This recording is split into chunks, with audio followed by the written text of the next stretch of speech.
Gary here for the Geek Pride cast on this Monday evening. With me tonight, as always, we have my co-host, Peter Ray Allison. Good evening, everyone. And with us, our special guest, Jason Hardy. Hello, thanks for having me. Problem at all. So, Jason, who are you? What do you do? What's your thing? I am currently the creative director for the RPG division of Catalyst Game Labs. Before that, I spent 14 years, if I'm counting correctly, as a Shadowrun line developer with Catalyst. Wow.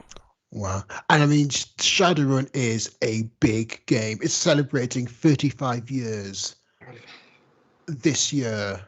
And I mean, I remember playing the first edition way back in the 90s, and it was a fantastic, it still is a fantastic game, but it really did break the mold. It took all the rule books, shredded them up. It like put elves, dwarves, and orcs in a fantasy setting that made sense.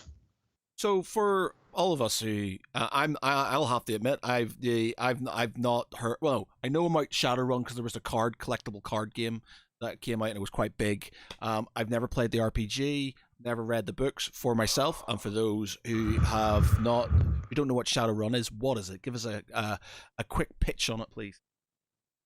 So maybe the best way to talk about it is to talk about how a lot of people came into it like I did, and that's by seeing the cover of Shadowrun First Edition, where you see this cyberpunk background, and you see an elf and an orc and a dwarf trying to do some hacking in the cyber terminal. And that brings all the Shadowrun stuff together. It's cyberpunk and fantasy crossed together. So you got your Blade Runner elements, your Tolkien elements, and all the fun stuff in the world all together in one RPG. So the setting when it started was in the 2050s. It's now in the 2080s.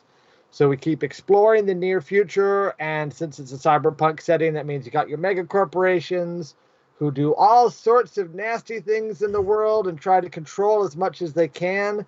And then you have the Shadowrunners who don't want to sell out, who want to maintain some sort of independence in the world, and they do the sort of jobs that no one else is willing to do so that they don't have to sell their souls to the corpse. And so whatever they can figure out to piece together a life, they do. And usually it's a little illegal. Ethically dubious, I think is the Also that.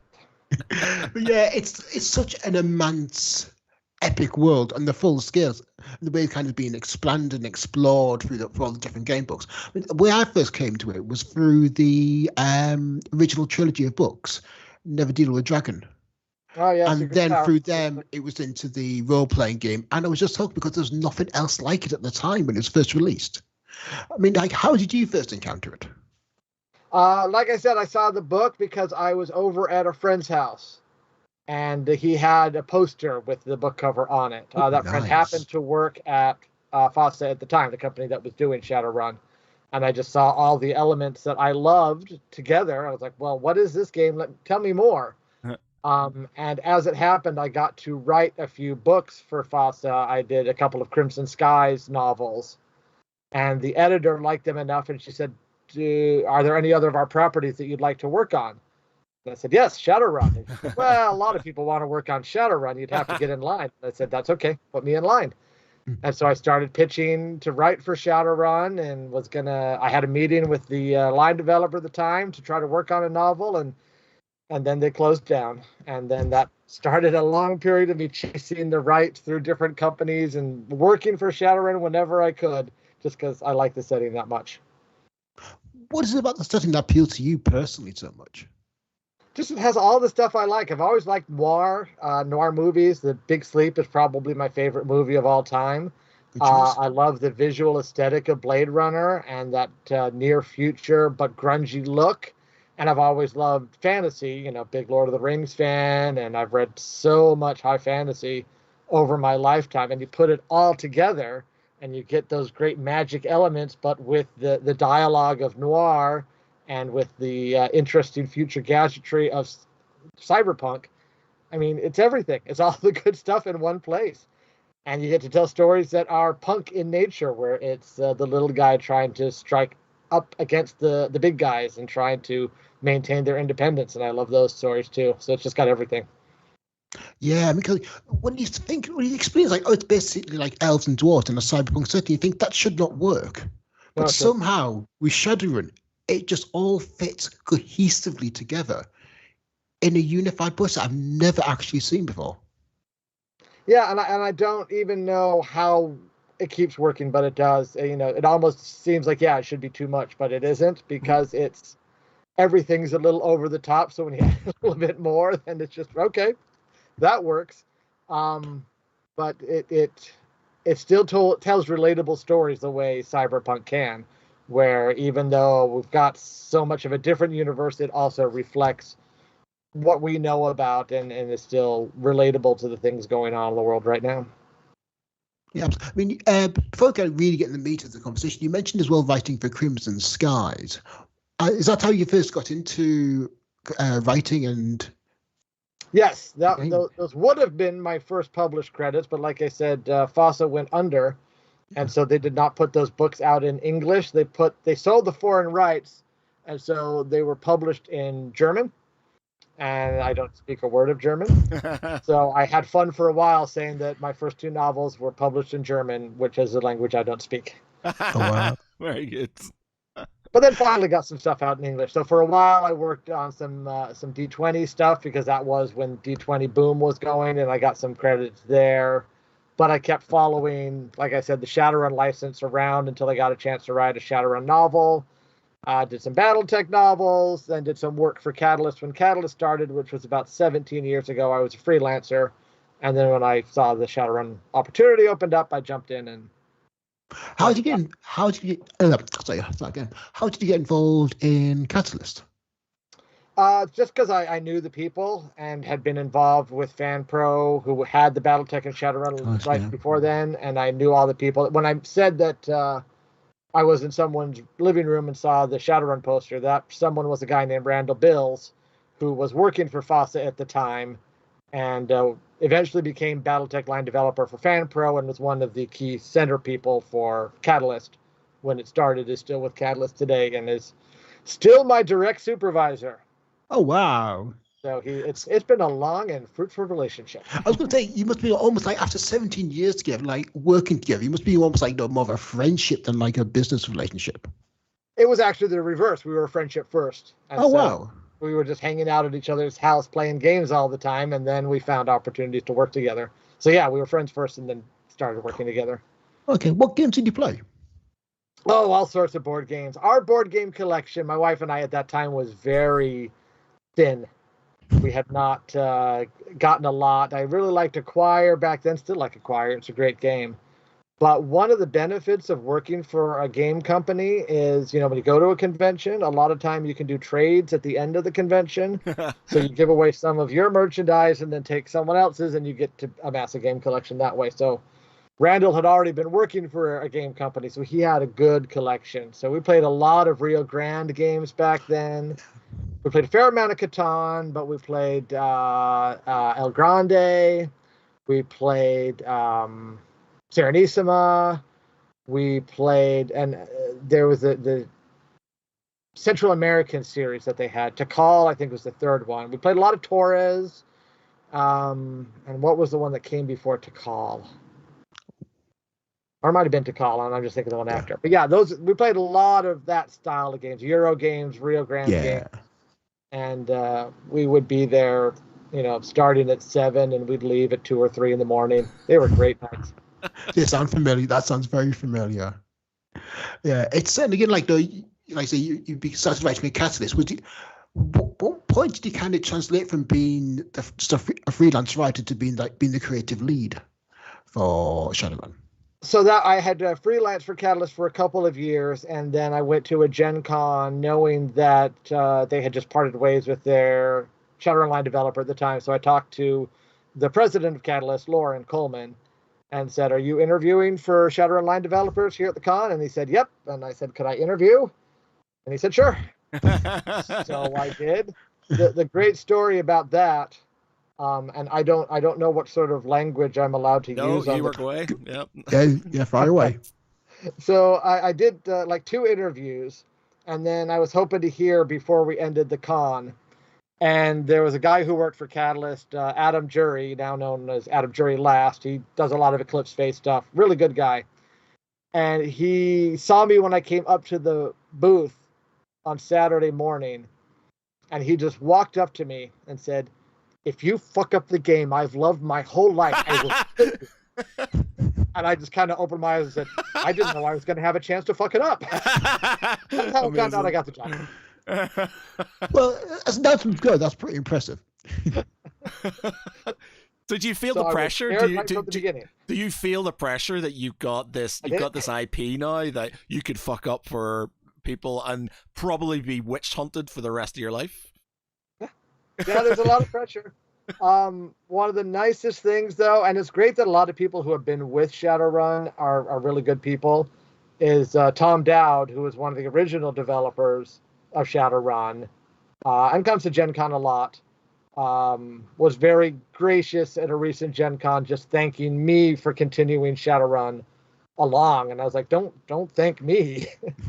I owe you guys for starting such a great setting and letting me play in the sandbox. You made it so good that it's really easy to carry along. And he said, well, no, we all know that no matter how good you make a franchise, someone could screw it up, and you haven't screwed it up yet. So I appreciate it.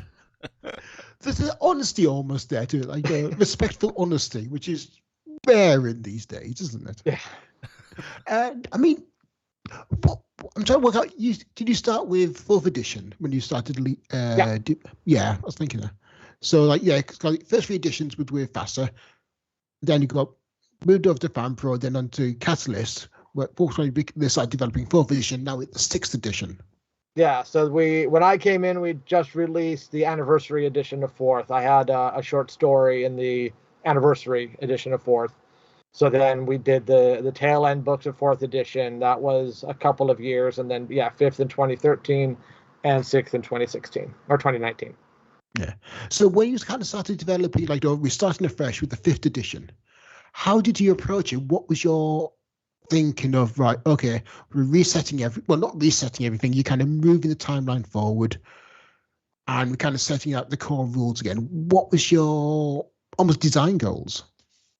So one of the great things about coming into a job like being Shadowrun line developer is you don't have to carry everything on your own. There's an established core of writers and designers and illustrators there who have been thinking about Shadowrun for a long time. So for 5th edition, I leaned a lot on some of the existing freelancers, and I chose some of the ones who I knew were really good at rules and had a lot of thoughts, and they formed a rules committee and then started thinking about what 5th edition could be. 4th edition I thought was a really good edition. It was a significant change from 3rd. So the design goals of 5th edition were to take what really worked about 4th edition and then try to make a few changes that addressed some of the issues we had playing 4th. And a lot of it was just with how different people played some characters and trying to avoid like certain attributes being a dump stat. So that's where limits came from, where you'd have to try to think about all of your attributes rather than going light on one attribute. And the eternal challenge of trying to make the Matrix more integrated into the rest of gameplay. That's been a continual evolution throughout Shadowrun's history of how do we get the Matrix players not to feel they're isolated from everyone else and from everyone else to feel bored when the Matrix stuff is going on. So we did a lot of work on 5th edition to make that happen. So those were 2 of the largest goals. Again, somebody who's not played it, can you explain that? They explain the sort of Matrix things. Why would they be bored? So when you have 1st edition, Shadowrun has been pretty good at anticipating the future in a lot of ways, but what it completely failed to anticipate was that the internet would eventually be wireless. Right. So when Shadowrun projected itself into the future in 2050, it still had everyone having to jack into the Matrix. So whenever Deckers wanted to do anything, and just clear up the slang, Deckers used a piece of gear called Cyber Dex to hack into the Matrix, and that's where they get their name from. When they hack into the Matrix, they have to plug in 1st through 3rd editions. And then they have to go through a whole series of actions and tests where they use their attributes to try to do all the hacking. So the hacking almost became a separate mini game, and sometimes mini game was putting it too gently. It was a separate maxi game where when it was time for them to do their hacking of whatever they needed to do, it was going to take an hour for them to run through all the tests, and so everyone else was just going to sit around and not do much. So 4th edition made the Matrix wireless, just as Wi-Fi was coming out into the real world, so we were echoing that, and that gave Deckers a lot more opportunity to do things alongside other players, because you could have augmented reality instead of having to dive into full virtual reality, so that you could have things happening at the same time or in parallel with the other players. It didn't get it entirely there. There still were times when it was a lot of virtual reality. So, and sometimes the tests and the dice rolls you had to do to hack involved a lot of dice rolls. So you had to make, 5 or 6 to get a good hack going or to achieve the right effect. And so it's been an ongoing effort to put as much Matrix stuff into simple tests and tests that go alongside everyone else. So the Decker has something to do at all times rather than just waiting for the specific hacking portion of the adventure to shine. Yeah, because I remember the original games. Like, it was a lot of almost disconnect between the Matrix and the real world, Right. And it was kind of get real difficult to make a balance between the two worlds and have both elements interact with each other, so that players would also interact with each other. And so we're making it wisely where basically, the hacker comes with us. Makes things a lot easier. And I think imagine a lot of games have that, and the Cyberpunk has that same issue. And just because the Matrix cyberspace is just a different realm, and trying to integrate the two, it becomes a challenge for any player running it. Yeah, and that's a challenge for the game. And you mentioned before all the elements. It's tough to get them all to work together. And Shadowrun, in some ways, is 3 games in one. You've got your combat with cyberware game, you've got your hacking game, and you've got your magic game. And trying to get all of them to work together is a challenge. But when you do, it's great. I mean, one thing as well is also you don't just have hackers; you've also got riggers, which there's a distinct overlap between the two, but they are very different. And I think that's which Shadow is the only game I've seen that does that really well. And the riggers have a lot of distinct roles to play, where they can be a little more in the hacking space, and they can be a lot in the combat space. They can be in the legwork space, so they have a role that goes in a lot of different ways according to how the rigger got vehicles and what drones they have and how they imagine their role. So there's a lot of ways they can be involved in kind of a distinct way. Yeah, because I mean, like, you could have a rigger that's really into drones and has various kind of attack drones, surveillance drones, or you could have a rigger that's in a souped up, customized, weaponized attack helicopter and have Airwolf. Yeah. Absolutely, you can do Airwolf. Oh, I've got that I've got that in my. I've got that. No. Yeah, I remember playing the game with the rigger, and I thought, I'm going to make Airwolf in Shadowrun, and it worked quite well. And then you got to figure out how to do the silent helicopter, because that's a thing. Yeah, absolutely. And I mean, then again, when you talk about you have got also multiple types of magic. You've got like the war mage, the battle mages, the street mages, and then you've also got the shaman, and also the adepts, the physical adepts, which is completely magical but different utilization.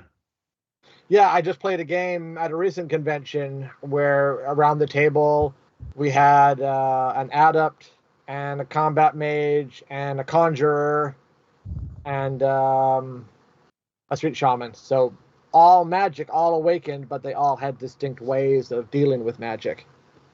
Yeah, and imagine just purely from a gameplay element, a game mechanic element, trying to balance out each of those different elements must be a headache, especially when you combine all the different types of hacking and cyberspace and all the different types of combat as well. I remember back when we were doing 5th edition, I was talking to a very talented game designer, Ross Watson, who's been all over the place and done lots of games for lots of companies. And I was talking about balance and the trick of that. And he said, well, sometimes it's okay to not balance perfectly. Sometimes it's okay for the different areas to be asymmetrical, so they have their strength in their particular areas, and it's not completely balanced in all ways, so they have their different flavors. And I think that was a really good point and something I've tried to pay attention to, that balance is important in that you don't want one class dominating in all areas or even one area, but there can be a degree of asymmetry where some people are better in one area, and that's okay. Yeah, it's almost like you accept that some elements will have the strengths of others, but then they can't be ever be like completely dominate the game, because they can't. For example, you're not going to have a combat mage that's an expert at, say, hacking. Right. No, that's going to be a really difficult combination to pull off. Yeah, and also, I mean, like, you addressed that almost, because, like, if I recall, it's been a couple of years since I played. You also got the not humanity. The more cyberware that's added, it lowers some of the stats down as well. Essence, yeah, right. Your essence, sorry, correct. And yeah, that has a distinct impact on the game as well. Yeah, and that's one of the key balancing mechanisms for characters that use augmentations and characters use magic, because you're not going to get all the augmentations if you use magic, or else you shortchange your magic ability. And then if you get wired reflexes and all those great augmentations, your magic's not going to be good, so you're not going to want to be a spellcaster. So that puts kind of a divide between magic and technology, but that helps someone from getting too amped up and like casting 5 fireballs in a single round. That might be a bit much. It'd be great though. It would be awesome, yeah, but a bit much. Yeah, and then, like, they become like this, the 6th edition. And again, what was your thinking when you kind of like, okay, 5th edition, we kind of got what we wanted. How do we kind of update 6th? I mean, I'm just really just like, no, because 7 editions now, it's like, how do you kind of keep things fresh and different and new almost?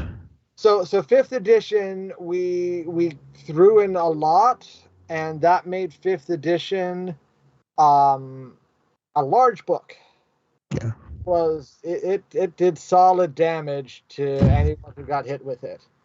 It was so large it kind of inspired a change in printers in us, because we were using one printer, and 5th edition under their binding method wasn't working. Their binding method was great for smaller books. For a big book, the pages kept falling out, so we had to find a printer who can handle a book that large.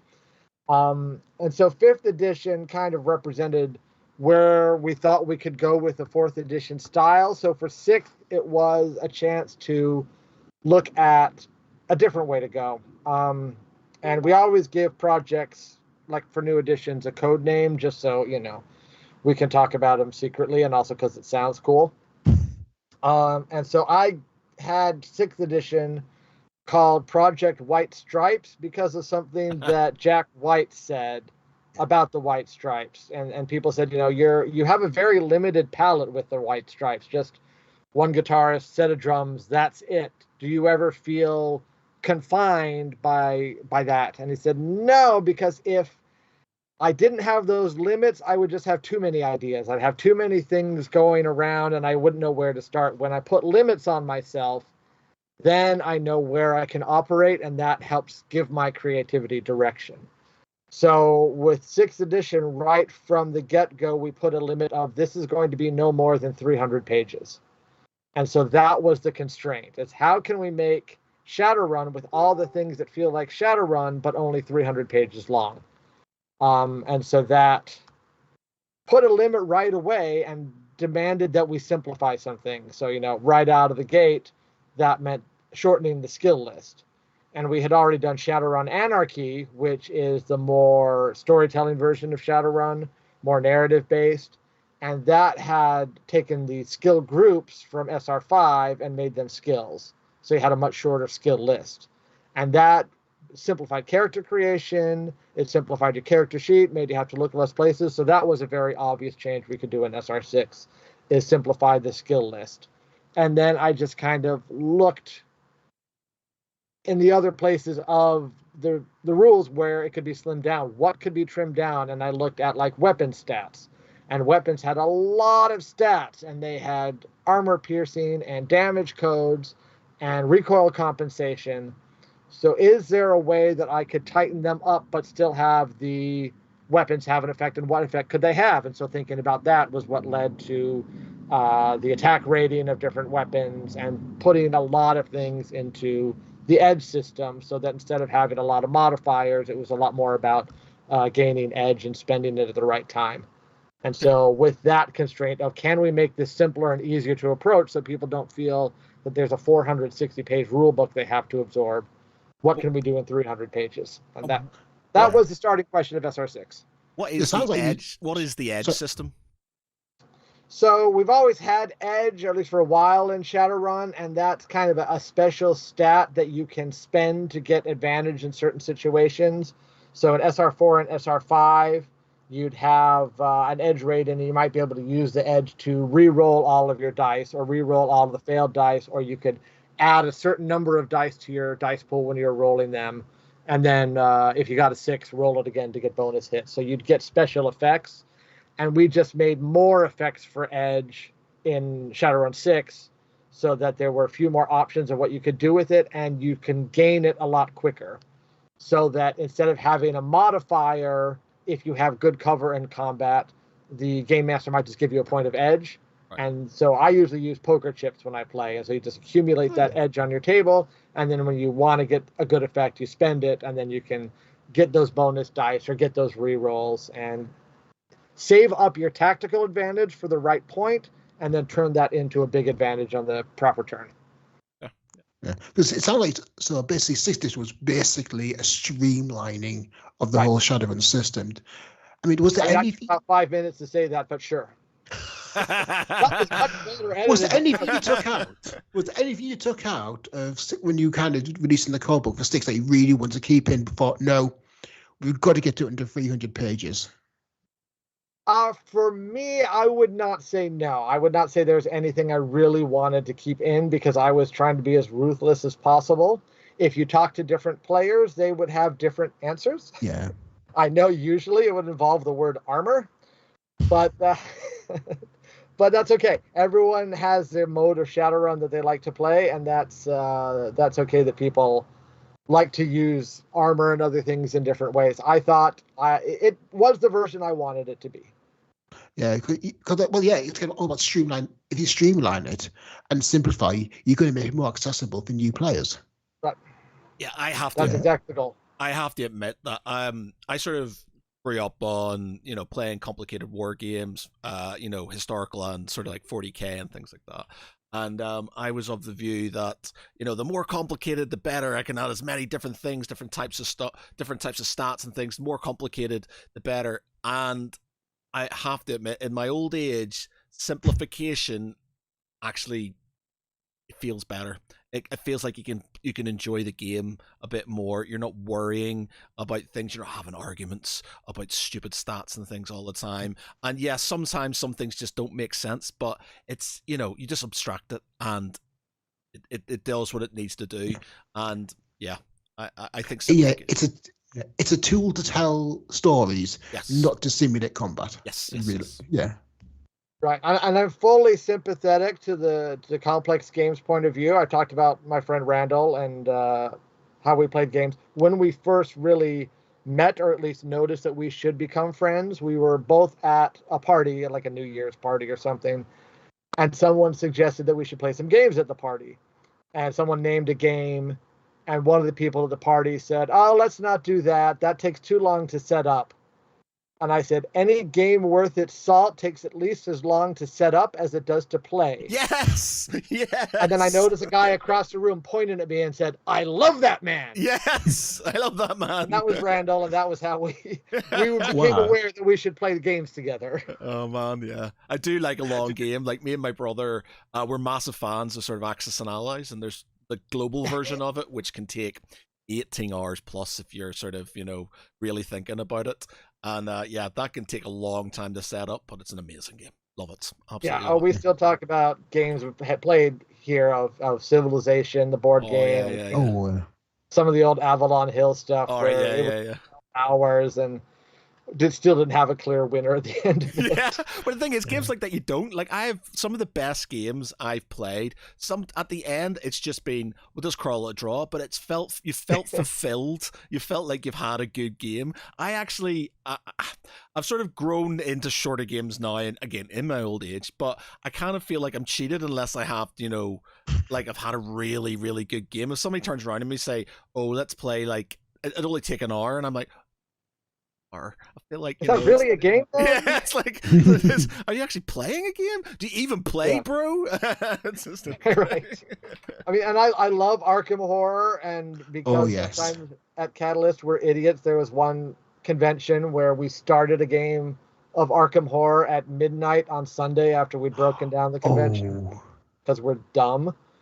And I love Arkham Horror, but I gotta admit, I don't play it as much as maybe I'd like to, because a lot of times when I've got people over playing, we're looking at the 1 or 2 hour games. But I did with some friends just this year dedicate a whole day to playing John Company, so we'd still occasionally get into some good crunchy games. Yeah, I once played a game of War and Terror, which started at 6 o'clock in the evening, and by midnight we were still playing. And it was glorious. Good stuff. Yeah. With Shadowrun, one of the things that also happens is you also advance the timeline forward. It's about 15 years each time, isn't it? It depends on the edition. Sometimes you do a time jump, sometimes you don't. There was a time jump between 3rd and 4th because they did a lot of events that they needed to account for. No real time jump between 4th and 5th and 5th and 6th. So it just depends on the needs of the edition at the time. Do you think the storytelling you're trying to do needs you to jump ahead, or can you just segue pretty smoothly? Right now, we're moving the calendar ahead at a rate of about 1 year of Shadowrun time to 2 years of real life time. So we will eventually catch up with the Shadowrun timeline. I'll probably be long dead, so that'll be something else's problem. Something to look forward to in the future, maybe. That's right. Someone else can deal with it. I don't care. I mean, like, when it comes I predict, or not even predicting, but also moving the timeline forward, you kind of have like meta plot considerations. Yeah, we definitely have meta plot considerations, and that sometimes the reason for the time jump, like, as I said, from 3rd to 4th, they were trying to get to a wireless matrix, and they thought that just advancing it barely a year, that wasn't a reasonable amount of time for them to have a big matrix crash and a whole new wireless matrix to be installed instantly. So pushing it forward 5 years made a lot of sense to make the story work for the mechanics they wanted. And when we moved from 4th to 5th, one of the things I tried to do with 5th was dial back some of the types of augmentations where there was nanoware and geneware that too often was, in my mind, was replicating the effect of cyberware and bioware, but not imposing as steep a penalty. So I wanted to make them different, and so we came up with a plot reason to weaken them, and that was called cognitive fragmentation disorder, where you could get a matrix virus if you had the wrong type of augmentations. And basically an AI from the Matrix or a whole series of AIs could invade your brain and rewrite your brain, which is bad. How does Shadowrun work with scaling in that? Right, so I run a 5e campaign. Pete used to be in it, but we've been doing it for like 3 years now. Obviously D&D. And they're 4 years. Sorry, 4 years now. And we're at we've started at level 1. They're now level 5th. I think they've just moved on to level 15. And I'm getting to the point where, as a DM, I'm struggling to scale because they're just superheroes. Like, we did one last week. I had this big bad guy, I had this whole thing, and they killed him within like 5 minutes, and I was like, oh, he's dead. It's like, I had no idea. So how does Shadowrun scale well as they increase in levels? I mean, obviously as player characters get more powerful, you're right, they can be more godlike, but usually what I tell people is that no matter what the players become, the NPCs can be the same thing. Right. So if a player has managed to get their magic attribute up to 12, and they're slinging 24 dice every time they cast a spell, then there could be someone on the other side who has that same magic rating and all the same attributes and is putting it into counterspelling. So they are putting that many dice into countering them. So it's always rock, paper, scissors. It's always someone has a weapon that can counter your weapon, and you just have to, as a game master, scale up the opposition to meet where the players are. It's a little tougher in published material. When we did the Dragon book, Clutch of Dragons, back in 5th edition, there were concerns, that we wanted to stat up dragons, because if you stat it, it can die. So if we put stats to the great dragons, people would be able to kill it. And it's true, they could, but we made the great dragons hard enough that if you kill them, okay, you really accomplished something special, and we'll let you feel good about how you managed to scale up that high to take on that fierce of a competitor. Yeah, and I mean, yeah, when taking on a dragon, I mean, the dragons were initially introduced as being, you do not take on a dragon. If you can take the first one, you die. Yeah. I mean, these have been around for centuries and slumbered. And that's what happens to most characters, even when they're statted, because they're slinging 36 magic rating. So you're not going to be in good shape unless your character has advanced for several years. But if you have, okay. I remember White Wolf, they started up Kane for Vampire the Masquerade, and it was basically like 10 in everything, and the words "you die." We did that. We had the Shadowrun Crossfire deck builder game. Yeah. And then for a promotional thing at Gen Con, because you had character cards for that would have your attributes. So for a promotional fun thing at Gen Con, we made a Harlequin character card for Crossfire. And his attributes were basically more than you, better than you, still more dice than you. That's amazing. No matter what you do, he does it better. Oh, amazing. I need to try that. Yeah, and I liked how also a lot of the Shadowrun books tie in with the storyline as well, and add some more texture and expand on the storyline as well. So, as you mentioned, it's the 35th anniversary of Shadowrun, and we're, for that anniversary, bringing out a replica of Shadowrun First Edition. The thing that started it all. Wow. The dark secret of Shadowrun First Edition is it's got some serious rules problems. Shadowrun Second Edition came out really soon after Shadowrun First Edition because there were some rules problems. But Shadowrun never caught on because of the rules. It caught on because it established this fantastic atmosphere. And a lot of that was about the story that you mentioned and how you'd have the characters talking in the middle of the rule book and exchanging rumors and hints of these dark secrets, and these secrets would keep developing as you went along. And then in First Edition and Second Edition, you got some of the amazing plot lines of Bug City and Renraku Shutdown, I think was Third Edition. But you kept getting these awesome storylines, and of course Harlequin in First and Second, and introducing him as a character that the story just hooks you in, and whether the rules are perfect or not, and whether you have to hand wave or not, it doesn't matter because the setting and the story is so great you want to be a part of it. Yeah, because I remember reading Bug City, and that was great. And I like how you got so many different elements, and you can tell very different stories. Bug City, you've got horror. With Archaeology Shutdown, you've almost techno horror, and then you've got the full action ones you could do. So it's very versatile in telling a lot of different types of stories. Yeah, I back when FanPro had the BattleTech and Shadowrun licenses, they were doing novels, and I ended up doing 3 BattleTech novels and 1 Shadowrun, but the only reason for that was because they just were publishing more BattleTech novels than Shadowrun. And I also did a lot of BattleTech short stories, again, because there was a BattleTech short story website, not a Shadowrun one. But what I always said about that is I like BattleTech. It's got a great universe, great plot lines, but in the end, most stories, especially in the novels, you're going to have to get into the mech cockpit, and you're going to have mechs slugging it out, because that's what's going to have to happen. So there is a certain pattern. With Shadowrun, your stories can go anywhere. You don't know what has to happen in the story. It can be whatever your characters demand. So maybe it ends on a big Matrix run, maybe it ends on a big fight, maybe it ends with a big con. Whatever story you want to tell, you can tell it in Shadowrun, and just a variety is so big, and that's one of my favorite things about it. Yeah, because I remember reading the original Shadowrun trilogy, which was basically about a bunch of Shadowrunners coming together to perform this massive ritual, the Ghost Dance. Is it Ghost Dance? And then I remember reading a few novels later, and it was called Lone Wolf, which was an undercover cop taking down a gang.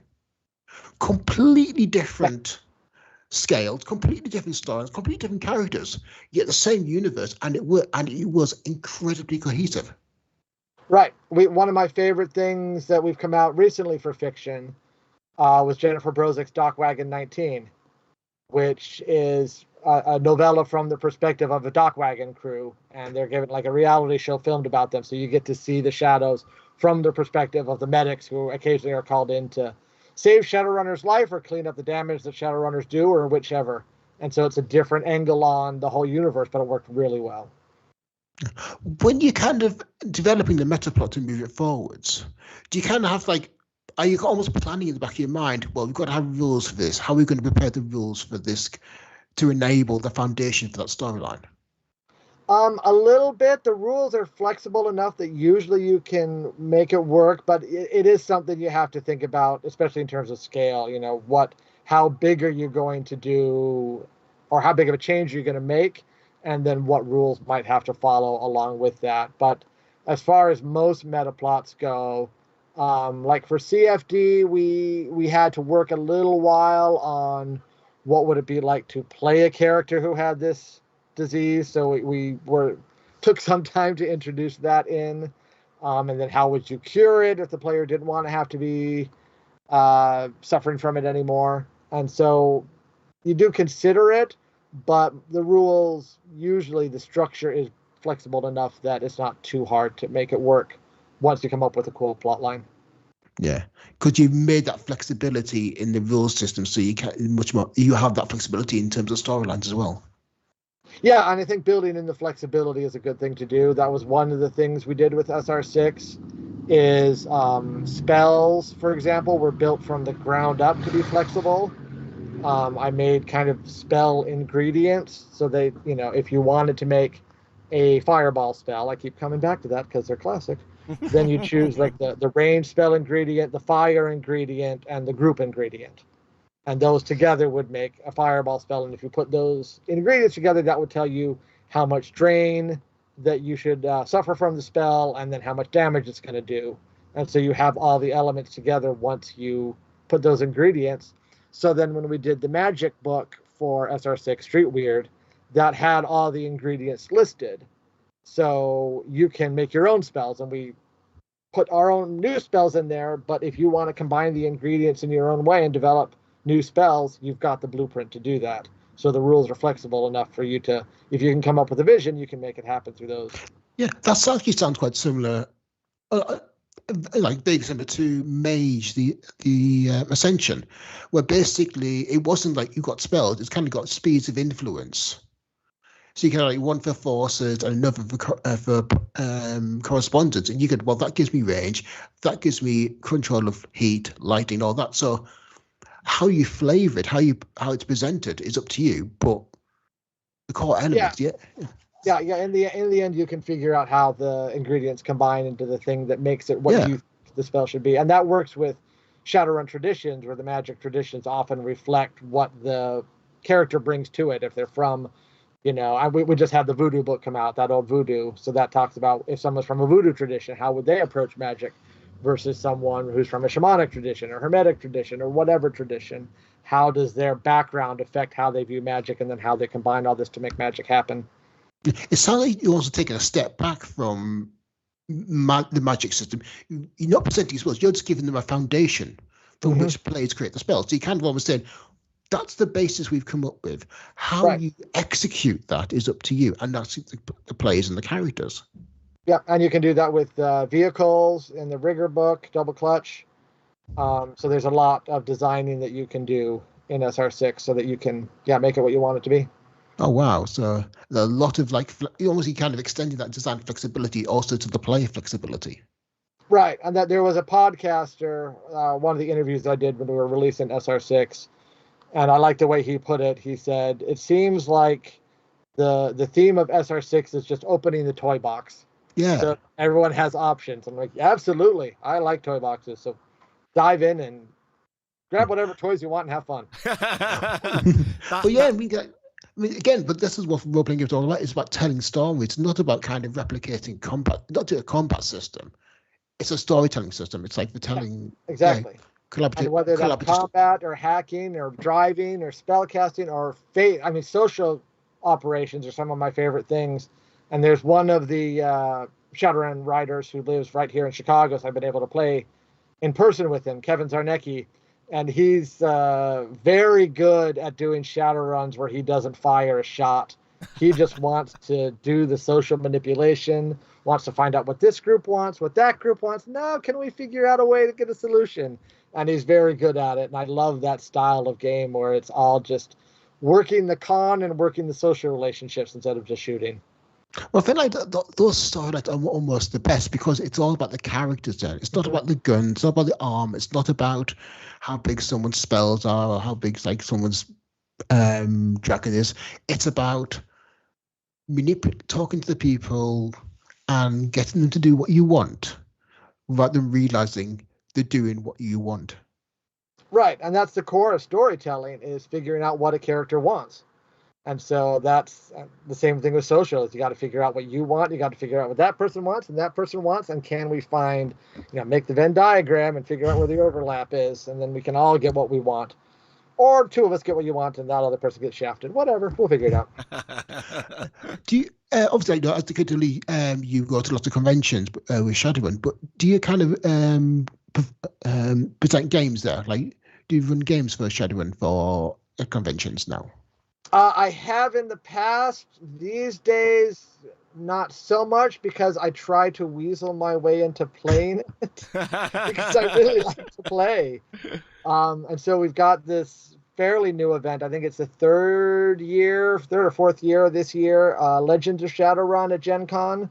Oh, nice. Where you can, if you join this event, you get to play with someone from Shadowrun's past and present and maybe future who is notable. So like last year, I was at a table. We had Tom Dowd at a table, Mike Mulvihill, who was the developer for 3rd edition, Echo Chernik, who's one of our favorite Shadowrun artists, and Rem Alternis, who has done a lot of streaming of Shadowrun and now is our sales and marketing person.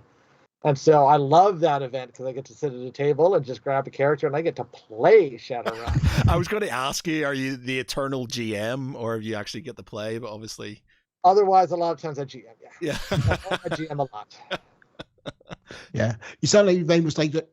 You kind of run. Obviously, you're the lead on Shadowrun, but you really just want to be playing in it. Well, just for a change of pace, because I GM so much of it, especially when you're doing new editions, and I'm the only one who knows how the rules work. With SR6, I had to GM a lot in the early days before it came out because I hadn't taught anyone else the rules, so I had to run a lot of playtests of it. Yeah. So, it's always nice to GM, but it's always nice to play, and I love having a chance to play. With the new position of RPG creative director, I have been doing a little bit more of running things at con and demoing, again, because I'm the only one who knows the system. So we have the upcoming Frostpunk RPG, which I'm really excited about. And I got to run a few demos of that at the UK Game Expo. And they were awesome. They were a lot of fun to play. Yeah, because at times Frostpunk is the video game. Yeah. And it's basically like set in like an ice age, and basically you're trying to in a city trying to survive in an ice age. I've seen adverts for that. I've seen that. Yeah. Yeah. So it's like late 19th century, and Frostpunk 2 is due out. They just changed the date, but due out in September. Yeah. And it's going to be terrific. I think these 11-bit makes excellent games, and their attention to detail and just the gameplay is outstanding. So I'm really excited about it. Yeah, I've played Frostpunk a couple of times, and it just what I always remember is the horrible decisions you have to make.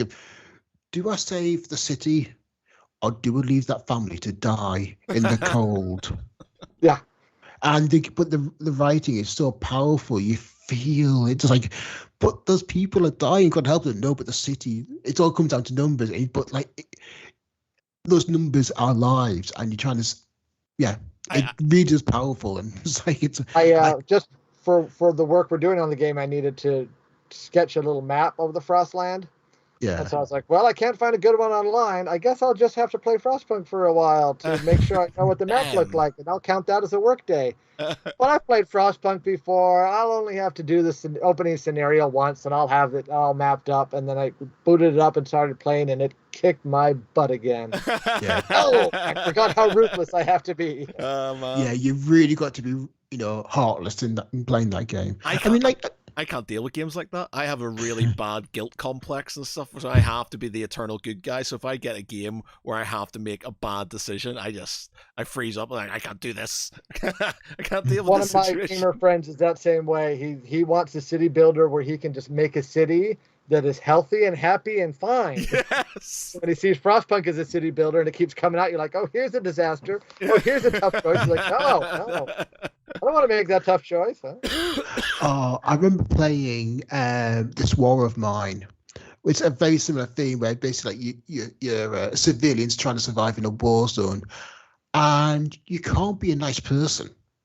You can't like help people because you're going to run out of supplies. So you've got to be really cruel and heartless and steal and kill. And it's just like, I can't do that.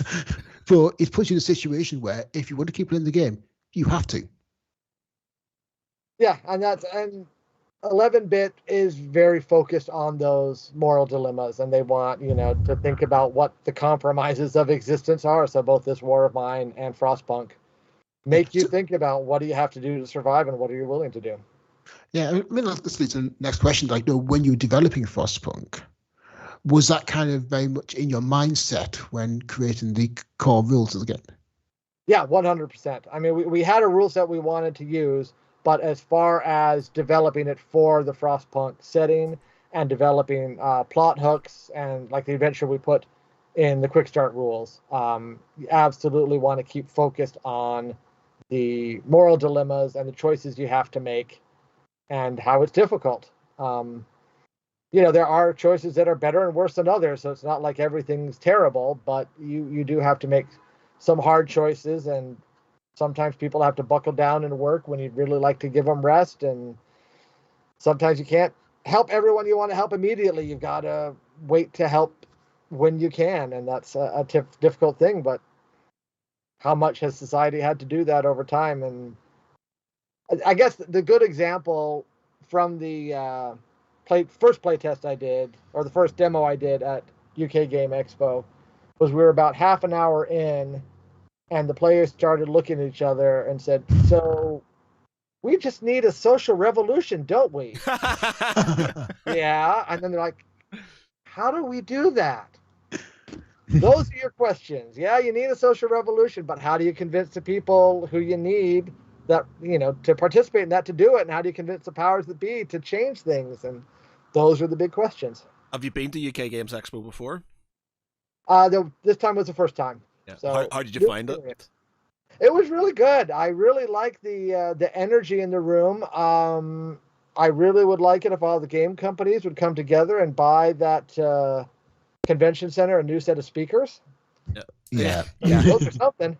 Yeah. But other than that, I like the vibe of the whole place. A lot of people flooding around and just really anxious to explore and try things. Gets bigger every year. See what they could find. It was really fun to be there. Yeah, it gets bigger every year. Like myself and Pete went on the Friday. We thought, oh, we'll go down on the Friday. I'll take a day off work. We'll go down on the Friday. It won't be as busy. We'll get to see stuff. We'll do our podcast. We'll find it was absolutely hammered on the Friday. Usually, like, just gets hammered. And it's going to be bigger next year, allegedly. But out of all the conventions, I think it's by far one of my favorite conventions to go to, just because it changes every year. It's like you find yourself when you go to a lot of sort of generic conventions, it's the same stuff pretty much every year. But this one just seems because there's new games coming out all the time, and there's always something different to see and stuff. And thankfully, I didn't tax my wallet this year, which was good because I didn't. Everything I wanted hadn't come out yet, so I was like, all right, I'm okay now. Right. Well done on that amount of discipline. That's Yeah. tough. I had to leave early, to be honest. And well, Pete, I've lost my press pass. I can't come back. It's like part of it was just like, Yeah. I'm so glad, so I'm not spending any money. I had the It took- benefit of trying to get everything in a carry-on suitcase on the airplane, so that limited. It was telling that I turned up on the Saturday about 11 o'clock. It took me 6 hours to go to go across the entire 2 trade halls where all the exhibitors were. 3 hours a haul, and like I said, by 5 o'clock I got there, I'd finished it, and it was time to leave. That's not counting the Hilton and all the other kind of performances. And yeah, John Robertson was there, Sir Ian Livingstone was there. Didn't see any of that. Yeah, I didn't even make it to the Hilton, so that was one regret I have of attending. I needed to make it over there just to see all the stuff going on there. Yeah. Again, there's loads of stuff going on. I mean, if you ever get the chance, watch John Robertson in the Dark Room. It is basically a live action video game from the 80s. He is a whirlwind of a character, by the way. We had him on the podcast once, and it's one that's been the longest podcast we've ever had, and only stopped because he needed to take a shit. And and so it's just like, he's a funny guy, man. And the Dark Room is just immense. Yeah, I heard some things about that sounded really interesting. Yeah, like, do you remember like those text adventure games from the 80s, like the Go Left, Go North, Open Door? It's like that projecting the screen, but you're playing it and you've been shouted at by a very big, angry Australian. Well, that sounds fun. Pretty much the reaction. You guys sitting there watching, oh, this is fun. No, please don't pick me. I'm terrified. Yeah, whenever watching, I kind of like hide behind a pillow or something just so you don't get picked. Don't pick me. Yeah, exactly.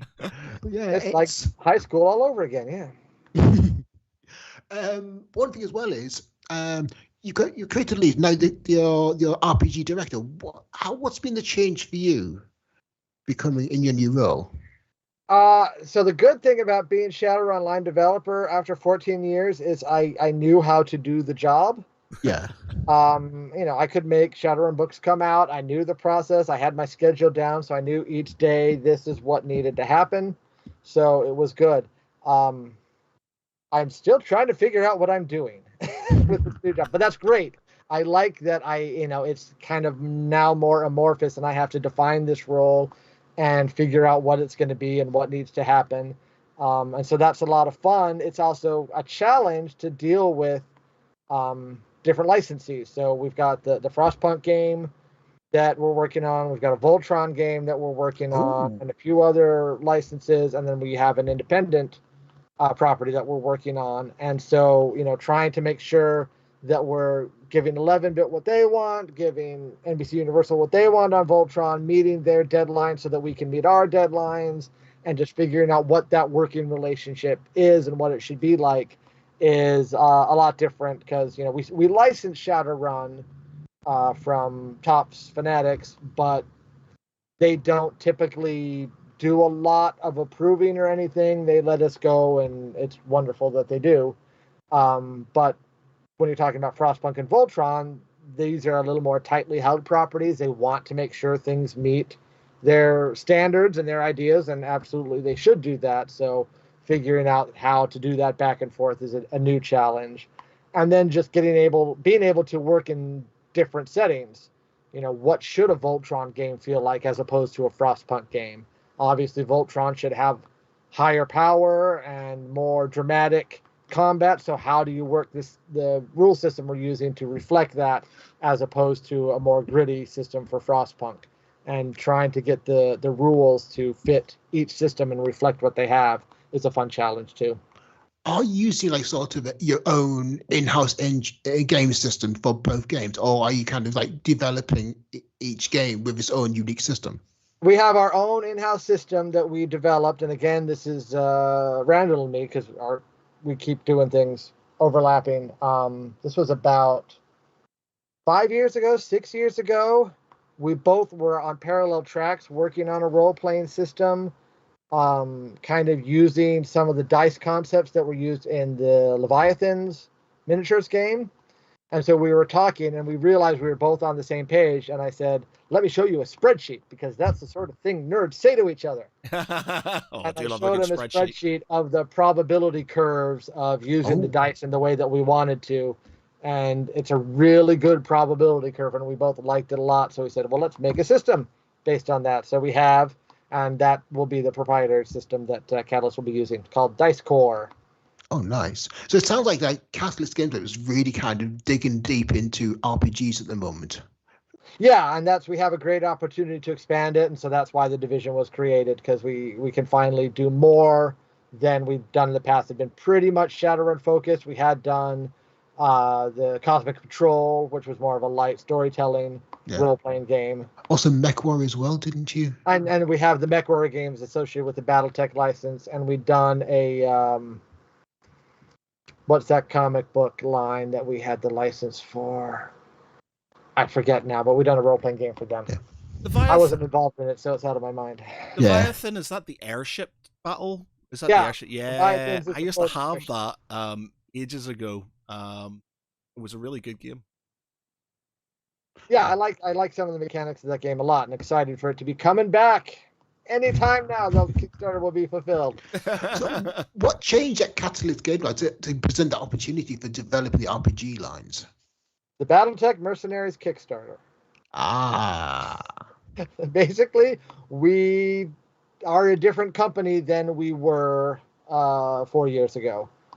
BattleTech has just exploded, and with that, we get more attention from licensees than we got, and we just plain and simply have a better revenue structure than we ever had, so we can explore more than we used to. Yeah, you have a greater presence, and therefore you got recognition, and that's leading you. Yeah. And we have money to pay people to do things. We're going to pay them to do stuff. Excellent.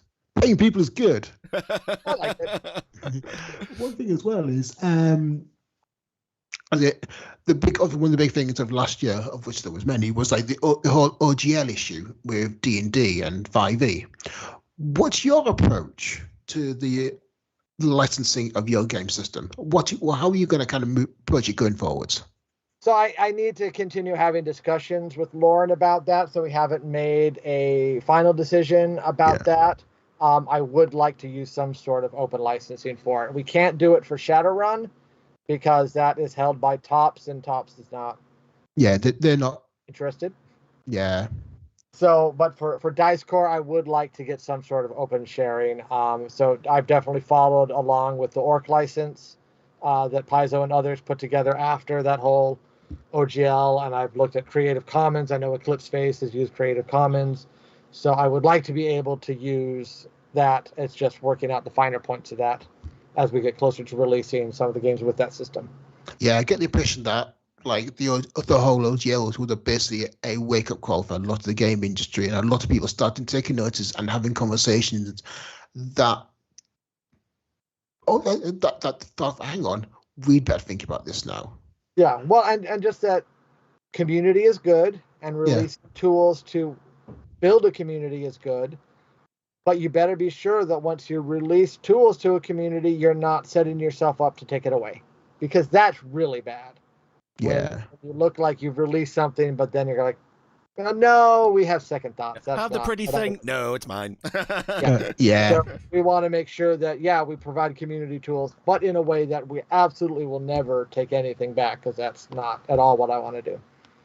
Yeah, I mean, like this is obviously the 55th anniversary of Shadowrun this year. You have got the rulebook, the first edition rulebook being remade. Have you got any other plans for Shadowrun this year? Yeah, so I mean, along with commemorative T-shirt and hoodie that we have that should be on our web store now, we have a really cool item, and I don't have pictures of it because I'm not sure how close it is. It's being manufactured right now. I'm not sure when we'll actually have copies, but it's called the Scroll of the Dragon, and this was kind of similar to the Sixth World Tarot that came out a number of years ago. Yeah. This was a case of Echo Chernick coming to us and saying, I want to do a bunch of cool Shadowrun art. Will you let me? I said, yes, Echo, you should make Shadowrun art. Do that thing. And so she had an idea where she would make a long scroll that had different glyphs and symbols and other cool Shadowrun art. And then there is an app you can get on your phone where when you point it at the symbols, it will translate it into a certain type of text as long as we program that in, which is what we'll do. So what this scroll will be is you'll be able to get this very large scroll. I think in the end we made it 6 feet long, if I remember. Whoa. It's a very long scroll, and it's going to be on kind of silk-like paper with wooden dowels. It's an awesome scroll. Yeah, it sounds like it's a work in art in itself. It is, and it's totally designed completely by Echo. And then you'll be able to point your phone at the different sections of it, and then when you have the right series of images in it, it will call up a link, and then you'll be able to get information on a special spell that's been created for this scroll. So it's a few dozen new spells that you'll be able to get information on by decoding the images on but it's incumbent upon the readers being able to translate the scroll and unlock the secrets. Yeah, and point it to the right images and everything. Yeah. So it's going to be really cool. Stuff like that really gets me on Kickstarters and things like that, where they have this really cool, shiny thing. I'm like, oh, I want the thing. I need the thing. It's going to be very shiny. Yeah. Yeah, I've been tempted to kind of move into the video games element because there's been a few Shadowrun video games of you've had the third person ones, you've had the first person ones. I've been kind of move into that realm with the Shadowrun as well. So I'd love to. The tale of the Shadowrun license is a tale of fragmentation. Yeah. So right now, just so you can keep score at home, Top/Fanatics has the tabletop game and fiction license. The movie and television rights lie with a company called Tornante that used to own Tops. When Fanatics bought Tops, they got all the other rights except for the movie and television rights. So Tornante has those. The video game rights rest with Microsoft because they bought Fossa Studios back in the 80s or 90s. Yeah, because there was the Shadowrun third-person games by Jordan Weissman in 2007 to 2012, and that was that Paradox? That was with Harebrained Schemes. So Harebrained Schemes, sorry, yeah. And then Harebrained Schemes got bought by Paradox. But they did that with a license from Microsoft. Microsoft gave them permission to make a Shadowrun video game. So they had to negotiate with Microsoft. So whoever wants to make a Shadowrun game, and we certainly welcome it, you have to first negotiate with Microsoft. Oh, joy. Right. Have fun. And this is why I don't get into copyright law. Yeah, the Shadowrun license is just... And I could tell you the story of why it's in all these places. Because someone bought this, and someone bought that, and someone didn't want to let go of that. But anyway, that's where it is. Yeah. And so we have no control over the video game, and we aren't video game people. We don't have any programming expertise on Catalyst staff. So we would have to stretch well outside of our core expertise in order to get a video game made. But if you make video games and you want to make a Shadowrun video game, we urge you to call Microsoft, and we'd be happy to do whatever we can to support you. Well, suppose it's like when you have an IP like Shadowrun with so much recognition and uniqueness, which is in itself valuable. I can't think of any other game that's quite like Shadowrun. Yeah. People want to keep hold of the IP because it has value. Yeah. And this is what Lauren says about the TV and movie rights is that we've been frustrated for years that no BattleTech or Shadowrun TV or movie exists. There should be a really good Netflix Shadowrun series. There was a BattleTech TV series. Really? There was a cartoon a long time ago. Yeah. There was. Yeah. Wasn't there was it Robot Jocks, which was sort of Robot Jocks. Yeah. BattleTech, which is not BattleTech, which is kind of BattleTech adjacent. Yeah, but never BattleTech except for the cartoon. But we really, a live action Shadowrun Netflix show, I would think would be a no-brainer. It would be awesome, but it doesn't happen because they won't approve it. But what Lauren says about Hollywood is they never let go of a license. Nope. Because you don't want to be the person that let it go and then have someone else turn it into a massive hit. because then you will always be the guy that passed on the license and let someone else make a ton of money. Yeah. So they don't want to let it go, but we cannot for the life of us figure out what they want to actually let something happen. There have been pitches over the years, and people have pitched to them, and some of them have been very credible people who have good studio experience, and they get nowhere. Yeah, I'm not surprised slices about that, because it's almost like they don't want to be seen as lacking creative vision in such a creative space. Yeah, and it's also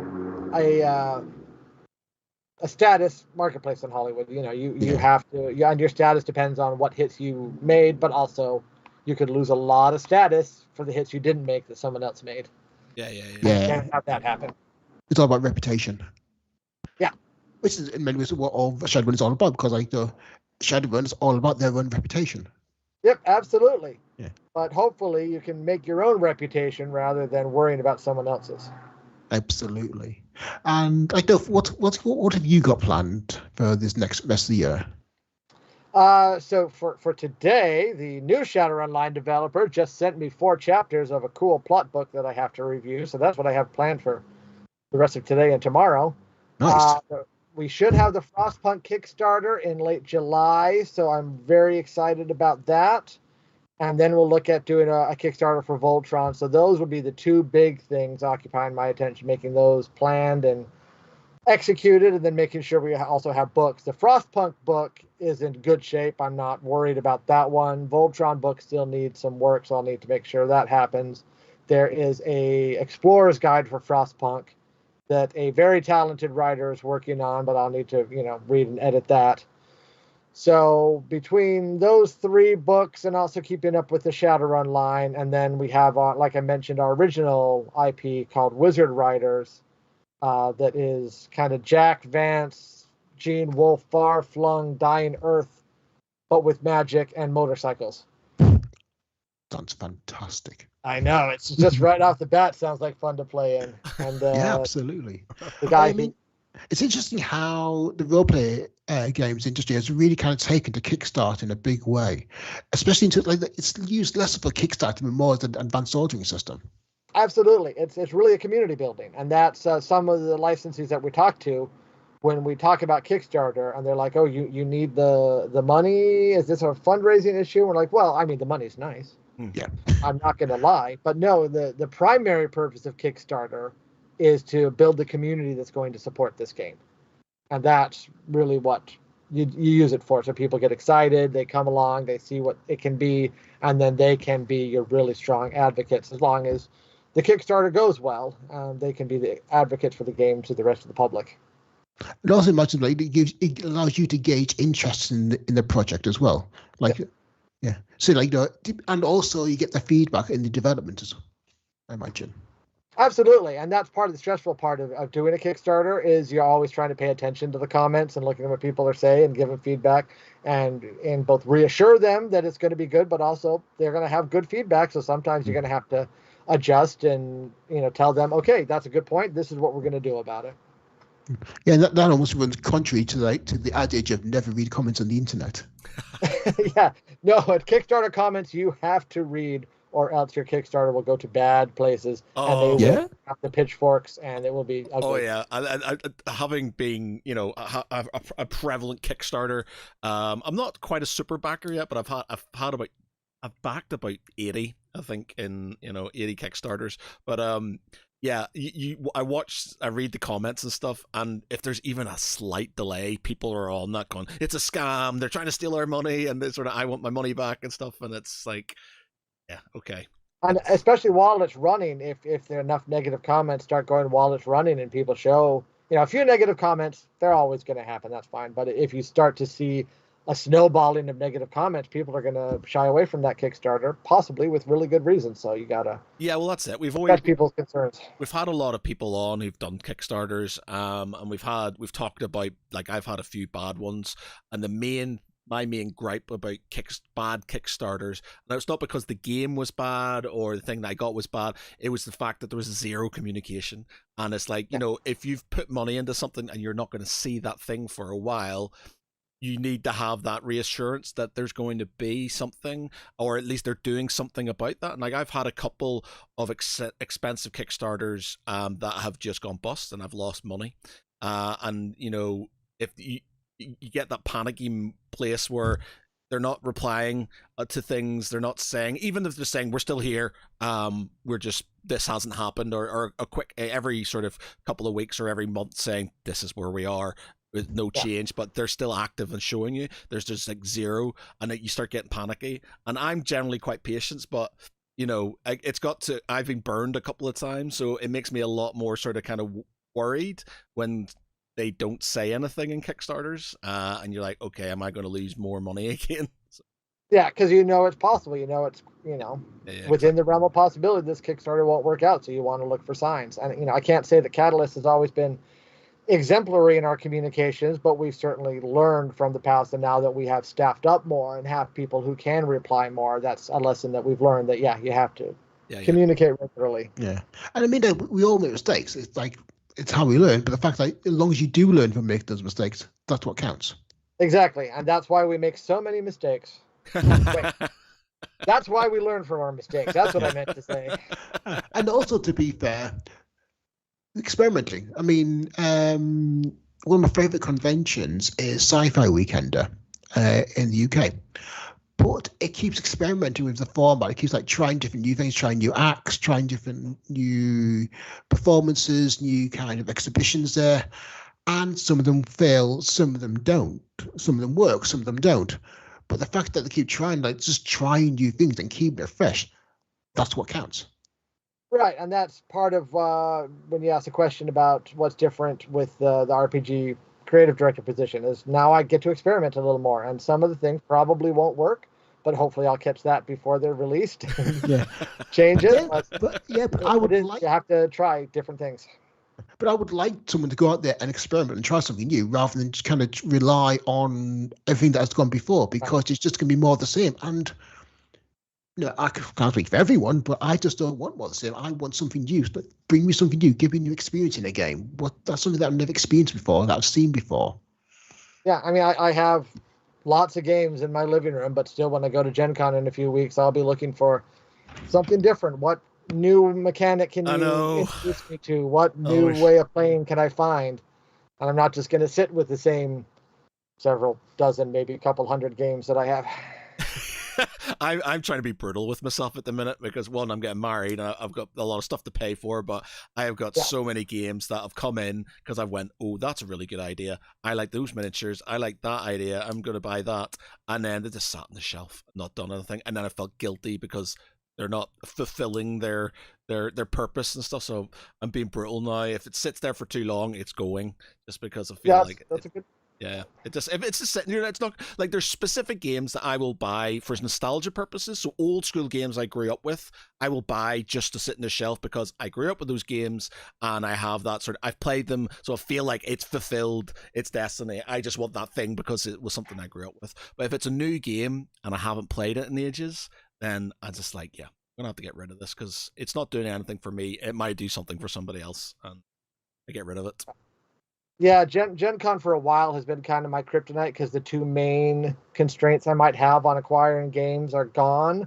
We can get them through trading with other companies, so I don't really have a limited budget, and I drive to Gen Con instead of flying, so I can throw everything in my car. Oh man! So I've come with some big hauls, and so my trading at Gen Con has just been like, for a number of years, bring it, whatever it is, bring it to me. I will take it all. And now, after the past couple of years, I'm like, okay, actually, I should just focus on things I really want and things that are different, and maybe get a couple of games that as the creative lead of the RPGs, you do have to kind of do research.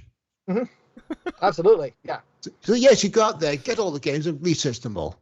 Absolutely. So I have some time that playing games that I have to count as work time. And if Lauren calls and I'm in the middle of a board game or an RPG, it's work, Lauren. I'm researching. I wish I could do that. I wish I could pull off and work. I'm sorry. I'm working. Yeah. I needed to test this game mechanic like 5 times in a row. I don't understand why you've been playing with that. I once wrote an article for the BBC called "Will We Ever Pilot Giant Robots?" which is basically like, no, will we ever build mechs? And my research for that was playing BattleTech, watching Pacific Rim. It's glorious. Yeah, The answer was yes, we could, but we need a very good reason, and the last thing you want to be in a battle is tall. Yeah, I mean, from an actual sensible logistical standpoint, battle mechs don't make a lot of sense. But from a standpoint of being really cool and awesome, they do, cool. and so go with that one. Yeah, they're really cool. Big things. Yeah. I was going to ask you. So obviously, excluding Shadowrun, what is your go? I say, what's your go-to board game? What's your sort of kind of favorite board game? I mean, it changes so much because I'm always playing so many different things. Right now, some of the games that I pull out the most, I like to play, especially with a group of 5, space-based, because that takes more than 4 and it's got a cool mechanic to it and is really easy to pick up. And people like that a lot. For a little more crunchy, Dune Imperium is a really good game and involves a lot of just the empire building in a really interesting fashion. Betrayal at House on the Hill is a classic. And because it can take so many players, it's just good to get the right group together and have a lot of fun.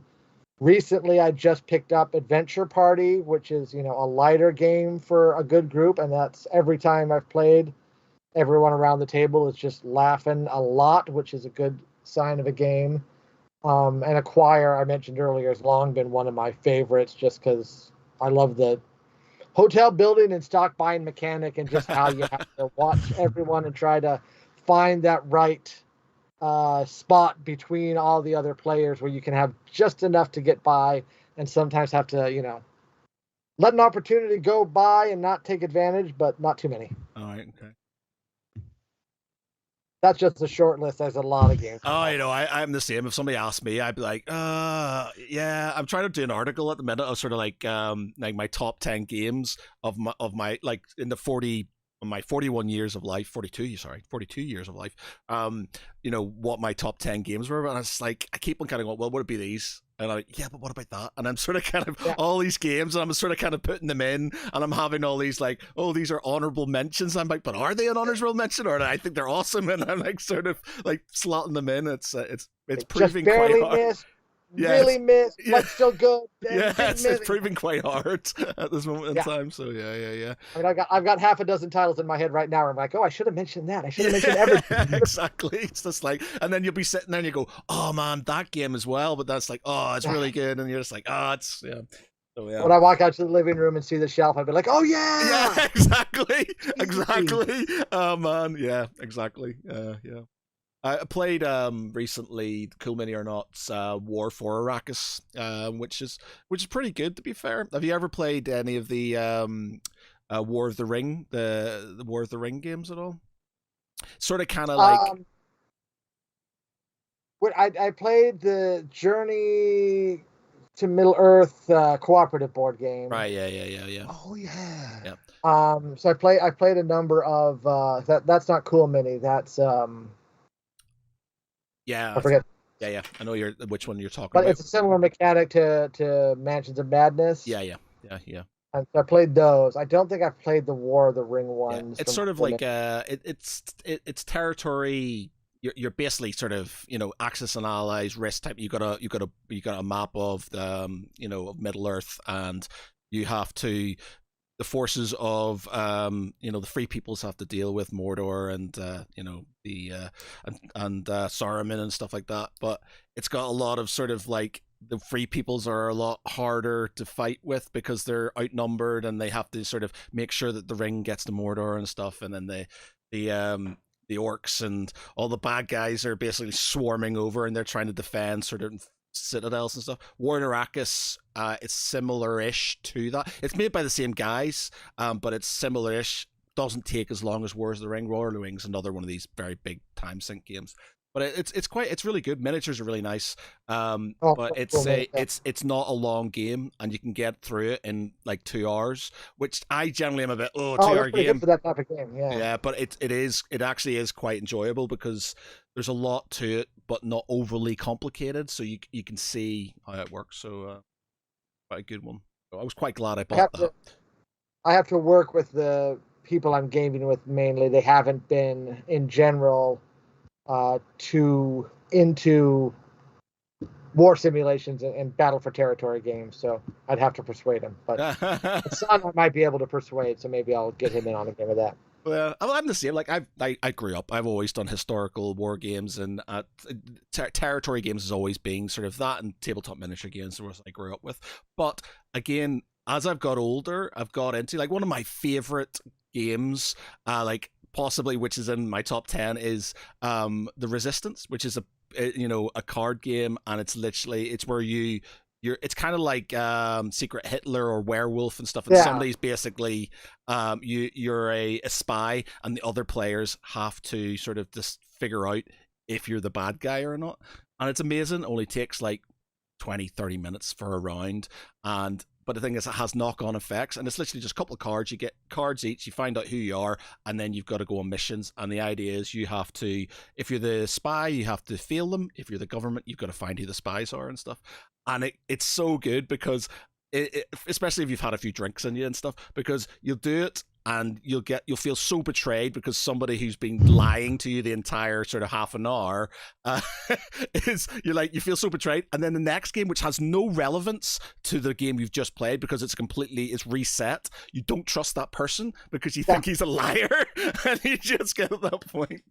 Yeah, while the people I've been playing with might not be big territory control, they're huge social deduction game fans. We have a monthly game night over here where we get anywhere from 5 to 12 people. So a lot of times when we're on the upper end, we have to do the social deduction games. And yeah, it's my son. The way my son plays any game like that is he doesn't even look at his card sometimes. He just assumes he's the traitor and acts like it. Which makes him a little frustrating, but that's where he likes to go. The worst one is we get my mum to play. My mum's not into games in any way, shape, or form. She is just, but we get her to play, and it's hilarious because she doesn't know what she's doing half the time, so she makes mistakes, and then everybody takes these mistakes as a sign, and then she just fucks everything up, and it's just amazing because everybody else is like completely confused because she's done something wrong. It's just we were playing it's the Fantasy Flight version of Battlestar Galactica with the Cthulhu. Yeah. So we were playing that, and I was like the only remaining traitor, and then everyone else the whole game is like, geez, either there's no traitor on the board or the traitor's performing terribly. I don't even understand what they're doing. I'm getting bad card draws. Leave me alone. Shut up. Don't need your editorial commentary. Talking about I backed one recently on Kickstarter called Ball of Kingdoms, which is meant to be. It seems like you got to build a kingdom, but it's like you've got a little card and you've got a few coins and stuff. And I think it's one of those sort of social deduction games and betraying each other and things like that. And it looks like it could be really good. But it says it's like 5 minutes to learn, 20 to 40 minutes to play, and you can have 2 to 7 players. I can tell this game already is going to ruin friendships. So. Oh, hey, look what I just got. Ooh. Let's see here. Ooh. Is that the scroll? That's the dragon scroll. Oh, wow. That's beautiful. If you can see the hand of the person holding it up against a wall. That's huge. Yeah. Oh, wow. If you're just listening to this, by the way, ladies and gents, you're missing out. Go and watch the video. It's beautiful. Absolutely beautiful. And that's here's the other side. Wow. That's amazing. Well, that is a pretty thing. He wants it. Echo says, I'm going to make art for you. We say, okay, Echo, do it. Which one you go, thank you. Yes, we will take that art, and that will be fine. Thank you. Oh wow, that is no, Legend. That is a genuine. Like I see this genuine work of art. I mean, it's amazing how role-playing games, especially, have kind of embraced art Mm, and not AI art. They've literally embraced art and artists. Yeah, and that's really, I mean, going back to first edition Dungeons and Dragons, how critical was the art to establishing the mood and the feel of that world? And sometimes it was, awe-inspiring art, and sometimes it was silly, but all that worked together. So as you're, going through the player's handbook, like, I know what this is. This feels good. I want to play that. And art really just puts you into the world. And I mentioned right from the beginning how many people have come up and said what started them in Shadowrun was the Larry Elmore cover. Just a ton of people, me included. That's what hooked them in. And so art is really great for just establishing the feel of any setting, yeah, yeah. and not AI art. Oh, No, I'm really glad to hear it. yeah, AI art's not there yet. You can 100% tell if it's AI art. It's just a bit weird. Well, and any art is about making deliberate choices of why you're trying to make it look that way. And AI doesn't make choices; it just tries to replicate patterns. Yeah.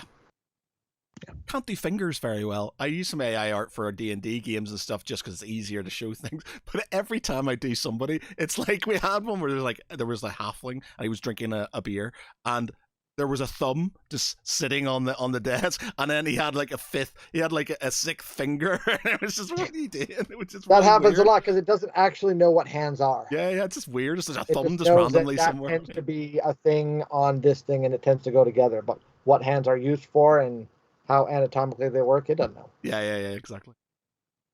Well, yeah, it's been an absolute pleasure. It's been really interesting. I feel like we could probably talk a lot more about board games in general, but we'll leave it because we don't go on for too long. I usually can talk about anything in general, game related, for a while.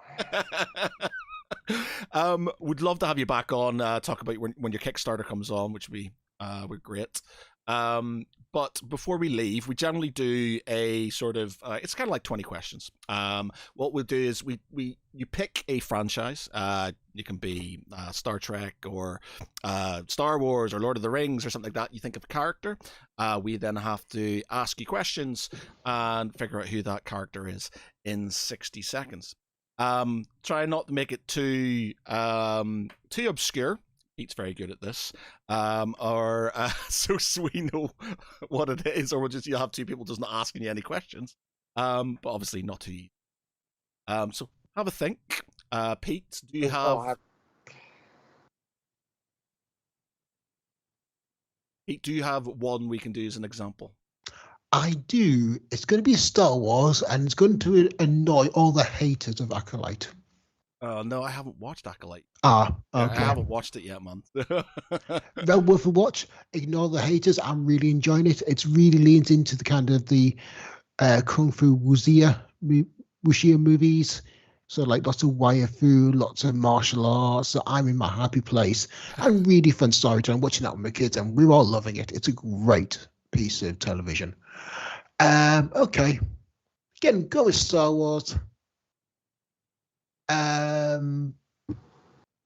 Got one. Okay, so Star Wars, 60 seconds. Go. Original trilogy. Yes. Human. Yes. In all three movies. No. Are they in any other movies that aren't the original trilogy? No. Okay. Are they in A New Hope? No.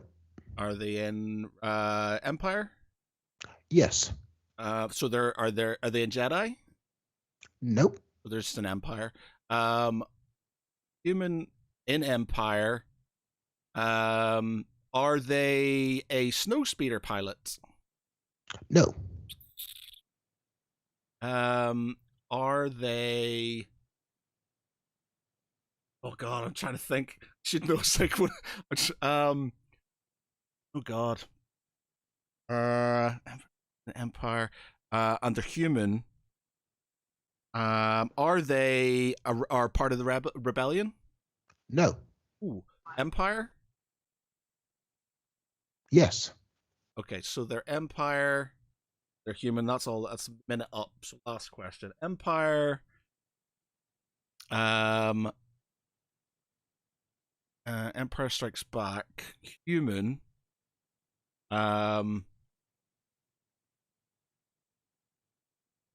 Oh,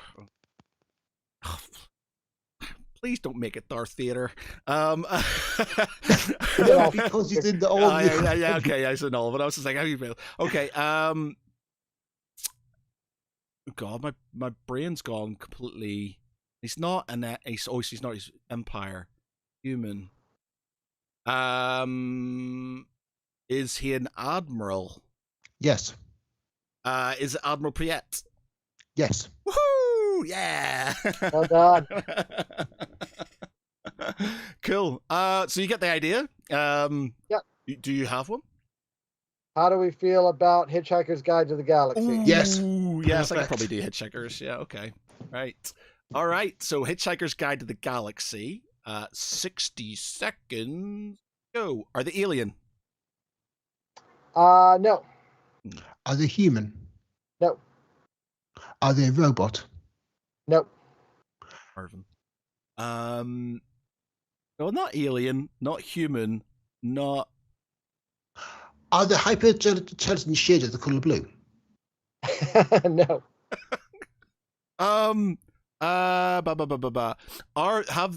Did they create a planet? Yes. Slightly about fast. Is it? Yep. It's not Slarty Bart first. No. Oh. Are they The mice? Are they mice? Yeah, I was going to say, are they a They mouse? are mice. Benji. No. Damn it! Uh, Benji Mouse and balls. Oh my! Okay, 60 seconds. Frankie. So- Frankie. Frankie. Way. Well done. Right under the wire. Very good. Oh, that was a good one. I cosplay Zaphod Beeblebrock, so I'd have to hand it my Hitchhiker's card if I didn't get that one. Okay, you're a Lord of the Rings man as well, so I'll do Lord of the Rings. So so I'll do. Are you a Lord of the Rings person, by the way, or am I going to be? Oh yeah. Oh yeah. Okay. Okay. So we're going to do.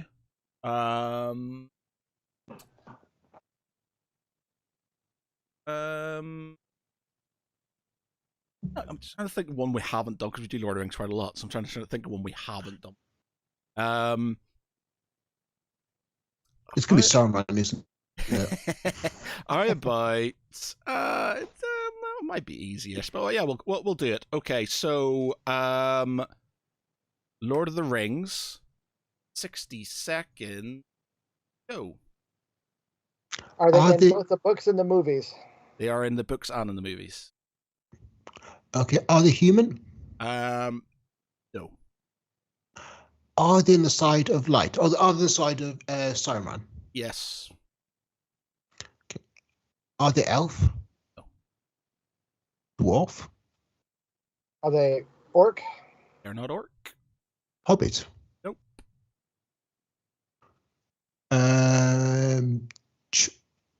Treant? No. Okay. You're gonna What- kick yourself. What race was Grima? Dreamer Wormtongue. He was human technically. Is he human? Yeah, I think he No, was. yeah, I Or was- was he? He was human. He just got I think he was. corrupted. Yeah. Yeah, he was corrupted. It wasn't Tom Bombadil. Oh. Oh, he's going to be in the new. That's 60 seconds. So you can have one question each, the more, and then. Oh, But yeah, he's going to be in the new series of okay. new The golf Prime Ups. movies. Yeah. So one more question each. You're going to kick yourselves. Is it a So- dwarf? No, he's not a dwarf. He's bad guy. Bad guy. Oh, That's a bad dwarf. Saruman. Nope. Okay, let's try. The Witch King of Angmar. Ah. Oh.